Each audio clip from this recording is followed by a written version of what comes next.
तो फ्रेंड्स, आज के इस वीडियो में हम एनसीईआरटी क्लास 10th का chapter 3 that is pair of linear equation in two variables, इस चैप्टर की एक्सरसाइज 3.2 का क्वेश्चन नंबर 3 के सारे पार्ट सॉल्व करेंगे। स्टार्ट करते हैं क्वेश्चन 3 के पार्ट 1 से। हमारा एक्सरसाइज 3.2 का क्वेश्चन नंबर 3 जिसमें 6 पार्ट्स हैं, हर पार्ट में हमें एक वर्ड प्रॉब्लम दी गई है। पहले हमें उस वर्ड प्रॉब्लम की इंफॉर्मेशन को यूज करके pair of linear equations form करना है एंड देन उन इक्वेशंस को हमें सब्स्टिट्यूशन मेथड यूज करके सॉल्व करना है। तो स्टार्ट करते हैं क्वेश्चन 3 के पार्ट 1 से। इसमें बोला गया है कि difference between two numbers is 26 and one number is 3 times the other, find them. बहुत ही आसान वर्ड प्रॉब्लम है। सबसे पहले हमें जो नंबर्स निकालने हैं उनको हम अज्यूम कर लेंगे। लेट फर्स्ट नंबर बी, एक को x मान लेते हैं एंड जो सेकंड नंबर है उसको y मान लेते हैं। तो पहला इंफॉर्मेशन जो दिया है उसमें बोला गया है कि difference between two number is 26। Difference between two numbers, दो नंबर है हमारे x एंड y, तो मतलब x माइनस y जो है वो 26 है। x माइनस y 26 लिखा है, मतलब x जो है वो बड़ा वाला नंबर है, दोनों में से जो बड़ा नंबर है वो x है। तो ये हो गई हमारी इक्वेशन नंबर 1। दूसरा इंफॉर्मेशन हमें दिया गया है, उसमें बोला गया है कि one number is 3 times the other. तो वन नंबर x जो बड़ा वाला नंबर है वो 3 टाइम्स जो दूसरा नंबर है, दूसरा नंबर हमने y अज्यूम किया है, इसको बोल देते हैं इक्वेशन नंबर 2। अब इसमें एक चीज ध्यान रखने वाली है कि हमें बोला गया है कि डिफरेंस बिटवीन टू नंबर 26 है, तो हमने लिख दिया x minus y equals to 26। तो हमने बाय डिफॉल्ट अज्यूम कर लिया है कि x जो है वो ग्रेटर नंबर है। तो जो नेक्स्ट इंफॉर्मेशन है कि one number is 3 times the other, तो जो वन नंबर है वो बड़ा वाला नंबर ही होगा जो हमने अज्यूम किया है, दैट इज x। अगर हम y इक्वल्स टू 3x लिख देंगे तो वो हमारा आंसर गलत हो जाएगा, तो इस बात का ध्यान रखना है। तो चलिए, अब हमारे पास दो इक्वेशन आ गई x एंड y वेरिएबल में, जिन्हें हमें सब्स्टिट्यूशन मेथड यूज करके सॉल्व करना है। अब इन दो इक्वेशन में ऑलरेडी इक्वेशन 2 में x को y के टर्म्स में दिया हुआ है, तो हमारा स्टेप 1 यहीं पे कंप्लीट हो जाता है। Step 2 of substitution method that is x का जो वैल्यू है y के टर्म्स में उसे हमें जो बचा हुआ इक्वेशन है दैट इज इक्वेशन 1 में सब्स्टिट्यूट करना है। तो हम करेंगे सब्स्टिट्यूटिंग इक्वेशन 2 इन इक्वेशन 1। ये हम डायरेक्टली सब्स्टिट्यूट कर सकते हैं क्योंकि इक्वेशन 2 में x को y के टर्म्स में एक्सप्रेस किया गया है। तो ये हो जाएगा, x की जगह रख देंगे 3y minus y equals to 26। 3y minus y हो गया 2y इक्वल्स टू 26 और y इक्वल्स टू 26 अपॉन 2, ये हो गया 13। तो ये हमारा छोटा वाला नंबर आ गया। बड़ा वाला नंबर निकालने के लिए y इक्वल्स टू 13 हम इक्वेशन 2 में सब्स्टिट्यूट कर देंगे। आप 1 में भी सब्स्टिट्यूट कर सकते हैं, किसी में भी कर सकते हैं। इक्वेशन 2 थोड़ा इजी है इसलिए इसमें कर रहे हैं। तो putting y equals to 13 in equation 2, ये आ जाएगा x की वैल्यू 3y है विच इज 3 इंटू 13, 13 3 जा 39। तो हमारा जो दो नंबर्स आ गए वो हो गए 39 एंड y इक्वल्स टू 13। ये हो गया हमारा क्वेश्चन नंबर 3 का पार्ट 1 सॉल्व। नेक्स्ट है पार्ट 2। पार्ट 2 में बोला गया है कि larger of to supplementary angles exceed the smaller by 18 degree, find them. तो हमें दोनों एंगल्स फाइंड करने हैं। अगेन इसमें हम अज्यूम करेंगे हमें एक लार्जर एंगल निकालना है, एक स्मॉलर एंगल निकालना है। तो हम लिख लेंगे सबसे पहले लेट जो लार्जर एंगल है बी एक्स एंड जो स्मॉलर एंगल है, पहले जो हमें निकालना है उसको अज्यूम कर लेंगे। तो स्मॉलर एंगल को मान लेंगे y। अब हमारा लार्जर एंगल आ गया x, स्मॉलर एंगल आ गया y। अब हमें जो इन्फॉर्मेशन दी गई है, तो पहली इन्फॉर्मेशन है हमारे larger of to supplementary angles. तो दोनों एंगल सप्लीमेंट्री है, ये हमारा पहला इन्फॉर्मेशन है। सप्लीमेंट्री एंगल्स क्या होते हैं? जिन दो एंगल्स का सम 180 डिग्री होता है उन्हें हम सप्लीमेंट्री एंगल्स कहते हैं। तो पहला इन्फॉर्मेशन है कि जो दोनों एंगल्स है लार्जर एंड स्मॉलर, उनका जो सम है वो 180 डिग्री है। दूसरा इन्फॉर्मेशन है कि larger of to supplementary angles, मतलब एक्स एंड वाई में से जो लार्जर है that exceeds the smaller by 18 degree. तो लार्जर अगर x है, स्मॉलर अगर y है, तो स्मॉलर एंगल से 18 डिग्री ज्यादा जो है वो लार्जर एंगल है। ये हमारा इंफॉर्मेशन 2 हो गया। Larger angle exceeds the smaller by 18 degree. Larger angle exceeds the smaller by 18 degree. ये हो गया हमारा दूसरा इक्वेशन। तो अगर हम इसको बोल दे इक्वेशन 1 तो इसको बोल देते हैं इक्वेशन 2। अब हमारे पास दो इक्वेशन है टू वेरिएबल में जिसे हमें सब्स्टिट्यूशन मेथड यूज करके सॉल्व करना है। अगेन इक्वेशन 2 जो है उसमें x को y के टर्म्स में एक्सप्रेस किया गया है, तो हमारा स्टेप 1 सब्स्टिट्यूशन मेथड का ऑलरेडी सॉल्व हो चुका है। स्टेप 2 में हमें x का जो वैल्यू है y के टर्म्स में उसे बची हुई इक्वेशन दैट इज इक्वेशन 1 में सब्स्टिट्यूट करना है। तो let's substitute equation 2 in equation 1। ये हो जाएगा x plus y equals to 180, तो x की जगह रख देंगे y plus 18 plus y equals to 180। y plus y हो गया 2y, 18 राइट हैंड साइड में जाके हो जाएगा माइनस 18। ये हो जाएगा 180 माइनस 18 162। y हो गया हमारा 2 इस साइड जाएगा 162 अपॉन 2 दैट इज 81। y की वैल्यू आ गई 81। अब y की जो वैल्यू आई है उसे हमें इक्वेशन 2 में रखकर x की वैल्यू निकाल लेते हैं। तो putting y equals to 81 in equation 2, तो ये आ जाएगा x equals to y plus 18। ये आ गया y की जगह 81 रखेंगे, 81 प्लस 18, x का वैल्यू आ गया हमारा 81 प्लस 18, ये हो गया 99। तो हमारे जो दो एंगल्स हैं, larger angle that is x आ गया हमारा 99 degree and smaller angle that is y, ये आ गया हमारा 81 डिग्री। तो ये हो गया हमारा answer of question number 3 part 2। नेक्स्ट है पार्ट 3। इसमें बोला गया है the coach of a cricket team buys 7 bats and 6 balls for rupees 3800. Later she buys 3 bats and 5 balls for 1750. तो हमें ईच बैट एंड बॉल का कॉस्ट निकालना है। बहुत ही आसान सवाल है।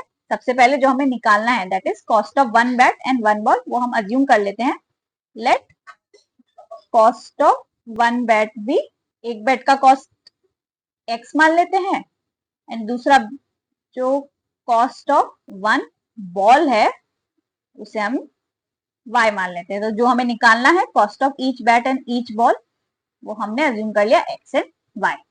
पहला इंफॉर्मेशन जो हमें दिया गया है उसमें बोला गया है कि जो कोच है वो 7 बैट्स एंड 6 बॉल्स रुपीज 3800 में खरीदती है। 7 बैट्स का कॉस्ट कितना होगा? एक बैट का कॉस्ट x है तो 7 बैट का कॉस्ट हो जाएगा 7x प्लस 6 बॉल्स, एक बॉल का कॉस्ट है y, तो 6 बॉल्स का कॉस्ट हो जाएगा 6y। तो बोला गया है कि cost of 7 bats and 6 balls, 7 bats and 6 balls का कॉस्ट है 3800। तो इन दोनों का टोटल कॉस्ट हमें दिया गया 3800। तो ये हो गया हमारा इक्वेशन 1। दूसरा इंफॉर्मेशन जो हमें दिया गया है वो है कि 3 बैट्स और 5 बॉल्स का कॉस्ट है 1750। तो 3 बैट्स का कॉस्ट कितना हो जाएगा? एक बैट का कॉस्ट x है तो 3 बैट्स का कॉस्ट 3x। 5 बॉल्स का कॉस्ट हो जाएगा, एक बॉल का कॉस्ट y है तो 5 बॉल्स का कॉस्ट हो जाएगा 5y। और हमें बोला गया है कि 3 बैट्स एंड 5 बॉल्स का टोटल कॉस्ट है 1750। 3 बैट्स एंड 5 बॉल्स का कॉस्ट हो गया 1750। ये हो गया हमारा इक्वेशन 2। अब हमारे पास दो इक्वेशन आ गई है टू वेरिएबल्स में जिसे हमें सब्स्टिट्यूशन मेथड यूज करके सॉल्व करना है। अब इसमें अगेन कोई भी इक्वेशन यूज करके हमें एक वेरिएबल को दूसरे के टर्म्स में एक्सप्रेस करना होगा। तो चलिए यूजिंग इक्वेशन 1 यूज करते हैं। तो ये हो जाएगा 7x plus 6y equals to 3800। 7x equals to 3800 minus 6y और x हो गया हमारा 3800 माइनस 6y अपॉन 7। ये आ गया x का value in terms of y। इसको बोल देते हैं इक्वेशन नंबर 3। अब ये जो x का वैल्यू आया है y के टर्म्स में उसे हमें जो बचा हुआ इक्वेशन है दैट इज इक्वेशन नंबर 2 में सब्स्टिट्यूट करना है। तो सब्स्टिट्यूटिंग इक्वेशन 3 इन इक्वेशन 2। इक्वेशन 2 में सब्स्टिट्यूट करते हैं। इक्वेशन 2 है हमारा 3x plus 5y equals to 1750। तो 3x x है 3800 माइनस 6y अपॉन 7। तो 3x plus 5y equals to 1750। इसको हमें y के लिए सॉल्व करना है। तो इस इक्वेशन को सिंप्लीफाई कर लेंगे। ये हो जाएगा 3 into 3800 which is 11400 minus 3 6 18y upon 7 plus 5y equals to 1750। 7 से मल्टीप्लाई करेंगे दोनों को, ये हो जाएगा 11400 माइनस 18y प्लस 7 से मल्टीप्लाई करेंगे तो 35y, इस साइड भी 7 से मल्टीप्लाई कर देंगे, ये हो जाएगा 7 इंटू 1750। कॉन्स्टेंट टर्म को राइट हैंड साइड पे ले जाएंगे, ये हो जाएगा 7 इंटू 1750 दैट इज 12250 माइनस ये वाला टर्म इस साइड जाएगा तो 11400, इसको माइनस कर देंगे, ये आ जाएगा 850। इधर रह गया minus 18y plus 35y, minus 18 plus 35, ये हो गया 17y। तो y हो गया हमारा 17 नीचे चला जाएगा, 850 अपॉन 17 दैट इज 17 5 85 50। तो y का वैल्यू आ गया 50। x का वैल्यू निकाल लेंगे, x का वैल्यू है हमारा इक्वेशन 2 में y का वैल्यू रखेंगे तो putting y equals to 50 in equation 3, ये हो जाएगा x का value 3800 minus 6 into y that is 6 into 50 upon 7, ये हो गया 3800 minus 6 5 30, 300 upon 7, 3800 minus 300 that is 3500 upon 7, ये कैंसिल हो जाएगा, 7 5 35 20, x का वैल्यू आ गया 500। ये आ गया हमारे पास x का वैल्यू 500 एंड y का वैल्यू 50। x क्या था हमारा, x था कॉस्ट ऑफ 1 बेट, तो कॉस्ट ऑफ 1 बेट आ गया हमारा ₹500 and cost of 1 ball that is y का वैल्यू आ गया हमारा ₹50। ये जो यूनिट है रुपीस, ये लिखना बहुत जरूरी है वरना आपके नंबर्स कट सकते हैं। क्वेश्चन 3 के पार्ट 4 की तरफ चलते हैं। पार्ट 4 में बोला गया है the taxi charge in a city consist of a fixed charge together with the charge for distance covered. For a distance of 10 kilometre the charge paid is ₹105 and for a journey of 15 kilometre the charge paid is ₹155। सबसे पहले हमें fix charge और charge per kilometre निकालना है, उसके बाद हमें बोला गया है how much does a person have to pay for travelling a distance of 25 kilometre. इसको निकालने के लिए अगेन हमें पहले फिक्स चार्ज है चार्ज पर किलोमीटर निकालना होगा। तो सबसे पहले जो हमें फाइंड आउट करना है that is fix charge and charge per kilometre, उसे अज्यूम कर लेते हैं। लेट फिक्स चार्ज बी, इसको x मान लेते हैं, एंड जो charge per kilometre be y। Fix charge हो गया x and charge per kilometre हो गया y। अब हमारे पास जो फर्स्ट इंफॉर्मेशन है उसमें बोला गया है कि 10 किलोमीटर डिस्टेंस के लिए चार्ज पेड ₹105 है, 105 है। तो अगर x फिक्स चार्ज है and charge per kilometre y है तो 10 किलोमीटर के लिए चार्ज कितना हो जाएगा, टैक्सी चार्ज फॉर 10 किलोमीटर हो जाएगा, चार्ज होता है fix charge together with charge per kilometre. तो 10 किलोमीटर के लिए हो जाएगा fix charge x plus charge per kilometre, 1 kilometre का चार्ज y रुपीज है तो 10 किलोमीटर का चार्ज हो जाएगा 10y। तो ये हो गया taxi charge for 10 kilometre x plus 10y। इसका वैल्यू दे रखा है हमें 105 रुपीज। ये आ गया हमारा equation number 1 that is x plus 10y equals to 105। दूसरा इंफॉर्मेशन दिया है कि 15 किलोमीटर की जर्नी के लिए चार्ज पेड है 155 रुपीज। तो टैक्सी चार्ज फॉर 15 किलोमीटर ये हो जाएगा 15 किलोमीटर का कॉस्ट दैट इज एक fix charge again x plus 15 kilometre जो उसने ट्रेवल किए हैं उसका चार्ज। तो 1 किलोमीटर का चार्ज अगर ₹y है तो 15 किलोमीटर का चार्ज हो जाएगा 15y। ये जो वैल्यू है that is taxi fare for 15 kilometre, ये हमें दे रखा है ₹155, ये है ₹155। तो ये हो गया हमारा दूसरा इंफॉर्मेशन इन इक्वेशन फॉर्म। अब हमें इन दोनों इक्वेशन को सब्स्टिट्यूशन मेथड यूज करके सॉल्व करना है। तो चलिए इक्वेशन 1 को यूज करके x को पहले y के टर्म्स में लिख लेते हैं।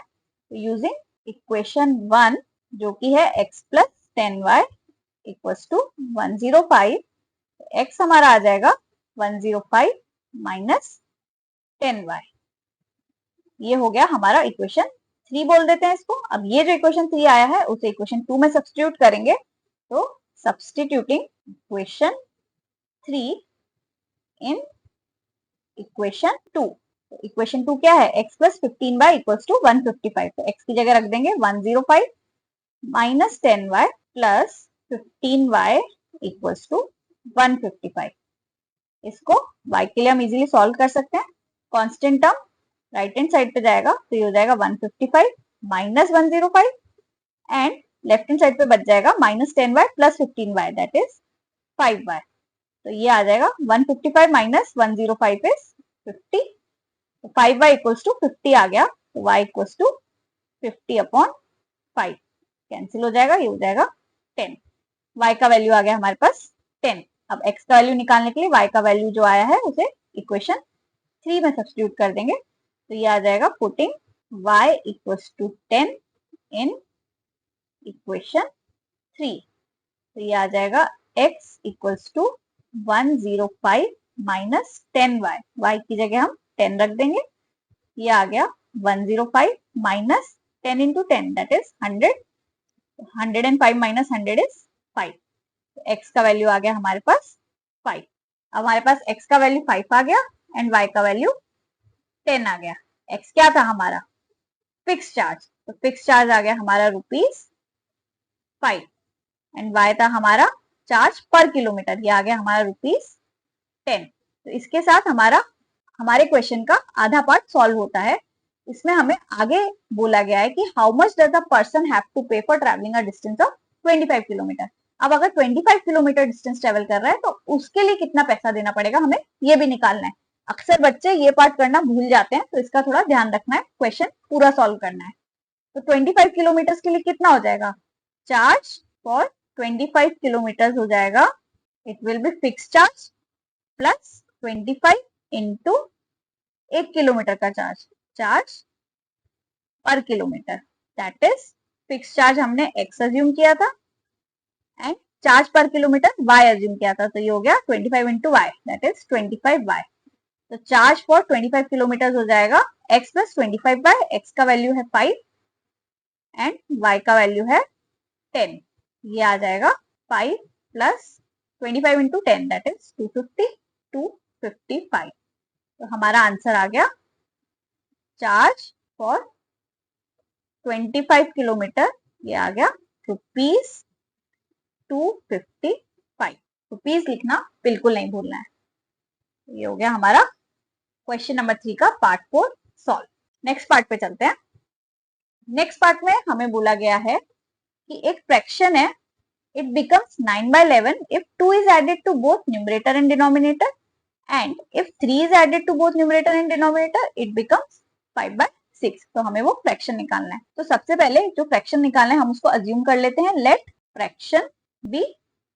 सबसे पहले फ्रैक्शन को अज्यूम कर लेते हैं x अपॉन y, जहां पे x जो है वो न्यूमरेटर हो जाएगा एंड y जो है वो डिनोमिनेटर हो जाएगा। तो हमने अज्यूम कर लिया एक फ्रैक्शन x अपॉन y, जहां पे x जो है न्यूमरेटर का वैल्यू है, y जो है डिनोमिनेटर का वैल्यू है।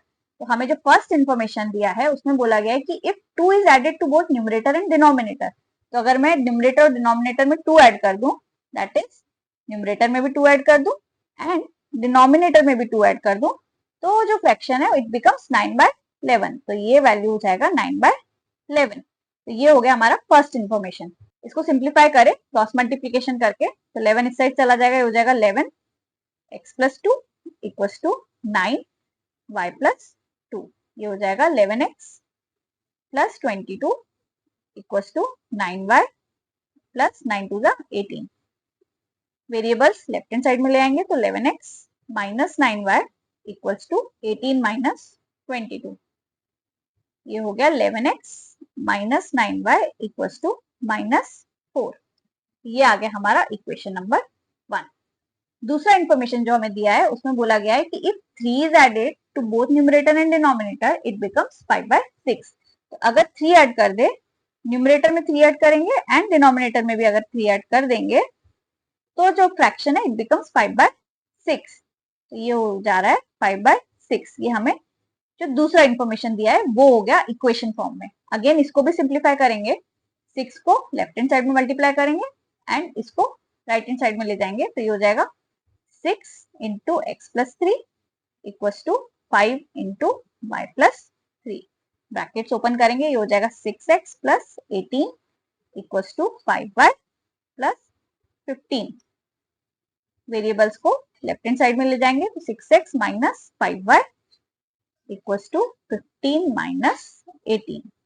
ये हो गया -3 एंड ये हो गया 6x माइनस 5y। तो ये आ गया हमारा दूसरा इक्वेशन। अब दोनों इक्वेशन को हमें सब्स्टिट्यूशन मेथड यूज करके सॉल्व करना है। इसमें चलिए इक्वेशन 2 यूज करके हम x को y की टर्म्स में एक्सप्रेस करते हैं। पहले यूजिंग इक्वेशन 2 हमारे पास है 6x minus 5y equals to -3। ये हो जाएगा 6x equals to -3 plus 5y और x इज इक्वल्स टू, इसको लिख सकते हैं हम 5y माइनस 3 अपॉन 6। इसको बोल देते हैं इक्वेशन 3। तो ये आ गया हमारा x in terms of y। अब इसे हमें जो हमारा इक्वेशन नंबर 1 है उसमें सब्स्टिट्यूट करना है। तो सब्स्टिट्यूटिंग इक्वेशन 3 इन जो बचा हुआ इक्वेशन है that is equation number 1। Equation number 1 है हमारा 11x minus 9y equals to -4। इसमें x की जगह हमें रख देना है 5y minus 3 upon 6 minus 9y equals to -4। क्योंकि 6 डिनोमिनेटर में है तो पूरी इक्वेशन को 6 से मल्टीप्लाई करेंगे सिंप्लीफाई करने के लिए। तो ये हो जाएगा 11 इंटू 5y माइनस 3 माइनस 9 6 जा 54 54y इक्वल्स टू 4 6 जा 24, तो माइनस के 24। ब्रैकेट ओपन करेंगे 55y minus 33 minus 54y equals to -24। अब ये y के लिए हम इजीली सॉल्व कर सकते हैं। 55y minus 54y that is y equals to -33, right hand side पे जाएगा तो -24 प्लस 33, ये हो जाएगा प्लस के 9। तो y की वैल्यू आ गई 9। x की वैल्यू निकालने के लिए y इक्वल्स टू 9 को हम इक्वेशन 3 में सब्स्टिट्यूट करेंगे। x है हमारा 5y minus 3 upon 6 that is 5 into y का वैल्यू है 9 माइनस 3 अपॉन 6, 5 9 जा 45 minus 3 upon 6, 45 minus 3 is 42 upon 6। ये हो गया 6 7 जा 42। x का वैल्यू आ गया 7, y का वैल्यू आ गया 9। पर यहाँ पे हमें नहीं छोड़ना है, हमसे पूछा गया फाइंड द फ्रैक्शन, हमें फ्रैक्शन निकालना है। तो फ्रैक्शन हमने क्या अज्यूम किया था, फ्रैक्शन था हमारा x अपॉन y। x की वैल्यू है हमारी 7, y की वैल्यू आई हमारी 9। तो ये है हमारा आंसर। इसके साथ हमारा क्वेश्चन नंबर 3 का पार्ट 5 कंप्लीट होता है। नेक्स्ट है हमारा पार्ट 6। तो क्वेश्चन 3 के पार्ट 6 में हमें बोला गया है कि 5 years hence age of Jacob will be 3 times that of his son। Jacob की age will be 3 times that of his son होगा। एंड 5 years ago 5 साल पहले जैकब की age was 7 times that of his son। मतलब 5 साल पहले Jacob का as 7 times था उसके बेटे से, एंड 5 साल बाद जैकब का age will be 3 times that of his son। हमको दोनों की प्रेजेंट एज निकालनी है। तो सबसे पहले जो हमें फाइंड आउट करना है दैट इज जैकब एंड उसके बेटे की प्रेजेंट एज, वो हम अज्यूम कर लेते हैं। Let present age of Jacob be x। Jacob की प्रेजेंट एज को x मान लेते हैं and present age of Jacob son be, जैकब के बेटे की प्रेजेंट एज को y मान लेते हैं। अब हमें बोला गया है 5 years hence मतलब 5 साल बाद। 5 years hence अगर अभी जैकब की एज x है तो 5 साल बाद कितनी होगी, x प्लस 5। सिमिलरली अगर जैकब के बेटे की एज अभी y है तो 5 साल बाद हो जाएगी y प्लस 5। सिमिलरली अगर हम दोनों की एज 5 साल पहले लिखे तो 5 years ago अगर अभी जैकब की एज x है तो 5 साल पहले कितनी थी, x माइनस 5। अभी की एज -5 एंड 5 साल पहले बेटे की एज कितनी हो जाएगी, अगर अभी उसकी एज y है तो 5 साल पहले हो जाएगी y माइनस 5। अब हमें जो फर्स्ट इंफॉर्मेशन दिया गया है उसमें बोला गया है कि 5 years hence, 5 साल बाद age of Jacob will be 3 times that of his son. तो 5 साल बाद जेकब की एज कितनी है? x + 5। तो 5 साल बाद जो जेकब की एज है it will be 3 times that of his son. तो 5 साल बाद सन का एज कितना हो जाएगा? y + 5। तो सन का जो एज है 5 साल बाद उसका 3 times विल बी जेकब का एज 5 years hence। ये है हमारा फर्स्ट इंफॉर्मेशन है इक्वेशन फॉर्म। इसको थोड़ा सिंप्लीफाई कर ले तो ये हो जाएगा x + 5 ब्रैकेट ओपन करेंगे तो 3y + 15 variable left hand side में ले आएंगे तो x - 3y एंड ये कांस्टेंट टर्म जो है +5 उस साइड जाके हो जाएगा -5। तो 15 - 5 ये हो गया 10। तो हमारा इक्वेशन आ गया x - 3y = 10। इसे बोल देते हैं इक्वेशन नंबर 1। दूसरा इंफॉर्मेशन हमें दिया गया है कि 5 years ago, 5 साल पहले जेकब का age was 7 times that of his son. तो 5 साल पहले जो जेकब का एज था, 5 साल पहले जेकब का एज कितना था? x - 5। तो 5 साल पहले जो जेकब का एज था वो था 7 times that of his son. तो उस समय जो बच्चे का एज था, सन का एज था उसका 7 times। तो उस समय बच्चे का एज था y - 5। उस समय जो सन का एज था उसका 7 times, जेकब का एज था 5 years ago। ये हो गया हमारा दूसरा इंफॉर्मेशन इन इक्वेशन फॉर्म। इसको भी थोड़ा सिंप्लीफाई कर लेंगे। ये हो जाएगा x - 5 = ब्रैकेट ओपन करेंगे 7y - 35। ये हो जाएगा x, 7y left hand side में ले आएंगे तो x - 7y = -35 एंड ये माइनस का 5 राइट हैंड साइड में जाके हो जाएगा प्लस का 5। ये हो गया -30, इस साइड रह गया x - 7y। तो ये आ गया हमारा दूसरा इंफॉर्मेशन इन इक्वेशन फॉर्म। इसको बोल देते हैं इक्वेशन नंबर 2। अब हमारे पास दो इक्वेशन है 2 वेरिएबल में जिसे हमें सब्स्टिट्यूशन मेथड यूज करके सॉल्व करना है। सब्स्टिट्यूशन मेथड का फर्स्ट स्टेप क्या है हमारे पास कि दोनों में से कोई एक इक्वेशन यूज करके एक वेरिएबल को दूसरे के टर्म्स में एक्सप्रेस करना है। तो चलिए हम इक्वेशन 1 यूज करते हैं। यूजिंग इक्वेशन 1 ये हो जाएगा, इक्वेशन 1 क्या है हमारा? x - 3y = 10। x को लेफ्ट हैंड साइड में रहने देते हैं, बाकी सब राइट हैंड साइड में ले आते हैं तो ये हो जाएगा 10 + 3y। x = 10 + 3y। ये आ गया हमारा x in terms of y। इसे बोल देते हैं इक्वेशन 3। अब जो हमारा नेक्स्ट स्टेप है सब्स्टिट्यूशन मेथड का, उसमें हम ये जो वैल्यू है x का इन टर्म्स ऑफ y उसे बचा हुआ इक्वेशन दैट इज इक्वेशन 2 में सब्स्टिट्यूट करेंगे। तो सब्स्टिट्यूटिंग इक्वेशन 3 इन इक्वेशन 2। तो इक्वेशन 2 क्या है हमारा? x - 7y = -30। इसमें x की जगह रख देंगे 10 + 3y। तो हो जाएगा 10 + 3y - 7y = -30। ये हो जाएगा constant term right hand side में ले जाएंगे -30 - 10। ये हो गया 3y - 7y -4y। तो ये आ गया -30 - 10 दैट इज -40। तो हमारा आ गया -4y = -40 और y = -40 अपॉन -4। ये -4 नीचे चला जाएगा, माइनस से माइनस कैंसिल हो गया। 4 10 40, तो y का वैल्यू आ गया 10। अब ये जो y का वैल्यू आया है 10 उसे हम इक्वेशन 3 में रख देंगे to get the value of x। Putting y = 10 in equation 3। तो ये आ जाएगा हमारा इक्वेशन 3 क्या है? x = 10 + 3y। y की जगह रख देंगे 10। तो ये आ गया 10 + 3 × 10 is 30 विच इज 10 + 30 हो गया 40। तो x हो गया हमारा 40। तो जेकब का प्रेजेंट एज आ गया x दैट इज 40। जेकब का एज हो गया 40 इयर्स एंड सन का एज है y हमारा कितना आया था 10। तो सन का एज हो गया 10 इयर्स। तो ये हमारा दोनों का प्रेजेंट एज आ गया। ये हो गया हमारा पार्ट 6 क्वेश्चन 3 का आंसर। तो इसी के साथ हमारा एक्सरसाइज 3.2 कंप्लीट होता है। अगर आपको कोई भी डाउट है तो आप मुझे नीचे दिए हुए कमेंट सेक्शन में लिखकर पूछ सकते हैं। मिलते हैं अगले वीडियो में।